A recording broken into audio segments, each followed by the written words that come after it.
బెదరు చెప్పుదురుగా ప్రసాద్, మా ఇద్దరికి కొన్ని డౌట్స్ ఉన్నాయి, అడగండి. ఎక్సెల్ లో కంట్రోల్ ఏ ఎలా యూజ్ అవుతుంది?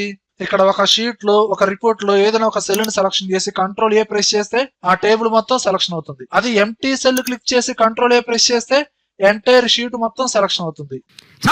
మరి కంట్రోల్ బి? ఇది కూడా తెలీదా? నువ్వు ఏదైనా డేటాని సెలక్షన్ చేసి కంట్రోల్ బి ప్రెస్ చేస్తే ఆ టెస్ట్ బోల్డ్ లో వస్తుంది, థిక్ గా వస్తుంది. కంట్రోల్ సి బెదరు.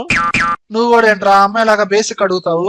డేటా కాపీ అవుతుంది. నువ్వు ఏ డేటా అయితే కాపీ చేయాలనుకున్నావో ఆ డేటాని సెలక్షన్ చేసి కంట్రోల్ సి అంటే కాపీ అయింది, కావాల్సిన చోట పేస్ట్ చేసుకో. దాని shortcut control V. Control D?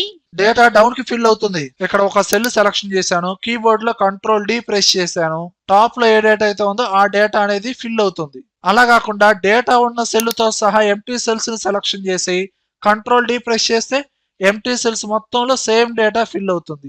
Fill down shortcut వచ్చి కంట్రోల్ డి. మరి కంట్రోల్ ఈ అంటే బెదరు? కంట్రోల్ ఈ అంటే విషయం నాకు అర్థమైందో. Control A, control B, C, D, E. ఏంట్రా చెబుతూనే ఉంటే కంట్రోల్ జెడ్ దాకా అడిగేట్టున్నారు. దీనికి షార్ట్ వీడియో చాలదాం, లాంగ్ వీడియో కావాలి. ఇదే ఛానల్ కమ్యూనిటీ ట్యాబ్ లో ఇచ్చాను, చూసుకోండి. లేదా control A to control Z shortcuts in excel Telugu అని యూట్యూబ్ లో సెర్చ్ చేయి. నా తలకాయ ఉన్న వీడియో కనపడితే చూసుకోండి. ఓకే బెదరు.